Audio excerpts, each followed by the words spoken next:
ಅಪ್ಪ ಮಗನಿಗೆ ಸೆಕ್ಸ್ ಹಗರಣದ ಕಂಟಕ ಎದುರಾಗಿದೆ. ಎಸ್ಐಟಿ ಕಸ್ಟಡಿಯಲ್ಲಿ ಮಾಜಿ ಮಂತ್ರಿ ರೇವಣ್ಣ ಇದ್ದಾರೆ.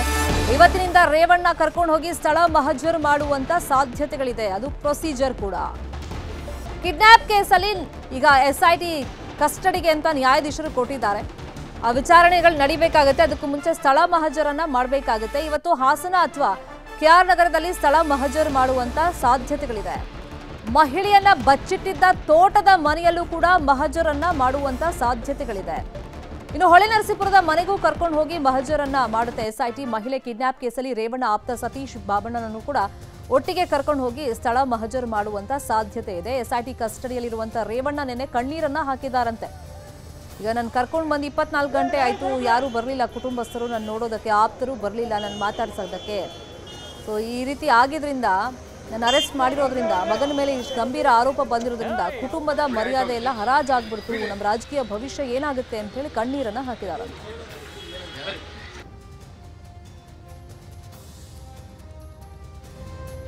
ಇವತ್ತು ಹಾಸನ ಕರ್ಕೊಂಡೋಗಿ ಸ್ಥಳ ಮಹಜರ್ ಮಾಡುವಂತ ಚಾನ್ಸಸ್ ಇದೆ. ಅಲ್ಲಿ ಏನೆಲ್ಲ ಡೆವಲಪ್ಮೆಂಟ್ಸ್ ಆಗ್ತಾ ಇದೆ, ಇನ್ ಡೀಟೇಲ್ ಆಗಿ ಇನ್ಫಾರ್ಮೇಶನ್ ಕೊಡೋದಕ್ಕೆ ಹಾಸನದಿಂದ ನಮ್ಮ ರಿಪೋರ್ಟರ್ ಕೃಷ್ಣಮೂರ್ತಿ ನೇರ ಸಂಪರ್ಕದಲ್ಲಿ ಜಾಯ್ನ್ ಆಗಿದ್ದಾರೆ. ಕೃಷ್ಣಮೂರ್ತಿ, ಸ್ಥಳ ಮಹಜರ್ ಮಾಡುವಂತ ಚಾನ್ಸಸ್ ಇದೆ, ಹೊಳೆನರಸೀಪುರ ಕರ್ಕೊಂಡ್ ಬರುವಂತ ಸಾಧ್ಯತೆಗಳಿದೆ ಅಂತ ಹೇಳ್ತಿದ್ದಾರೆ. ಅಲ್ಲಿ ತಯಾರಿಗಳಾಗಿದೆಯಾ ಅದಕ್ಕೆ?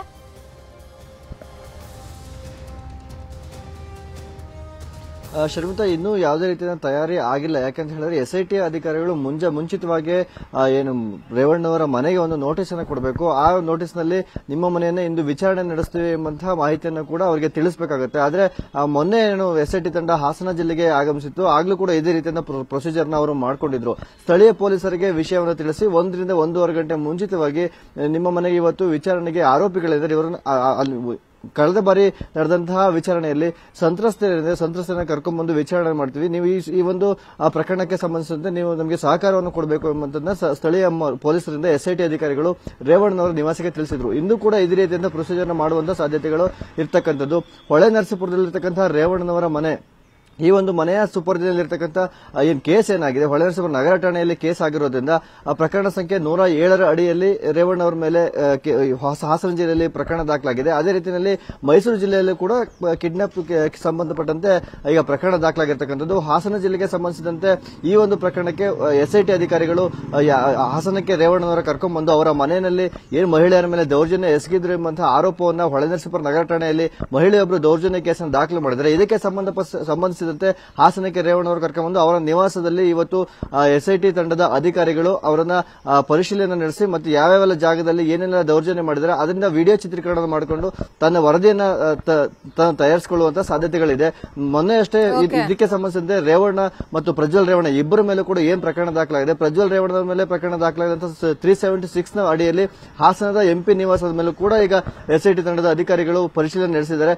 ಇವತ್ತು ಹಾಸನಕ್ಕೆ ಎಸ್ಐಟಿ ಅಧಿಕಾರಿಗಳು ಬರ್ತಾರೋ ಇಲ್ವಾ ಅಂತ ಇನ್ನು ಕೆಲವೇ ಗಂಟೆಗಳಲ್ಲಿ ಗೊತ್ತಾಗಬೇಕಾಗಿರ್ತಕ್ಕಂಥದ್ದು. Sharmita, thank you Krishnamurthy. ಈ ಕ್ಷಣದ ಅಪ್ಡೇಟ್ಸ್ಗೆ. ಅಪ್ಪ ಅರೆಸ್ಟ್ ಆಯ್ತು, ಮಗನ ಬಂಧನ ಯಾವಾಗ? ಸಂಸದ ಪ್ರಜ್ವಲ್ ರೇವಣ್ಣಗಾಗಿ ಅಧಿಕಾರಿಗಳು ಪೊಲೀಸರು ಭಾರಿ ಹುಡುಕಾಟ ನಡೆಸ್ತಾ ಇದ್ದಾರೆ.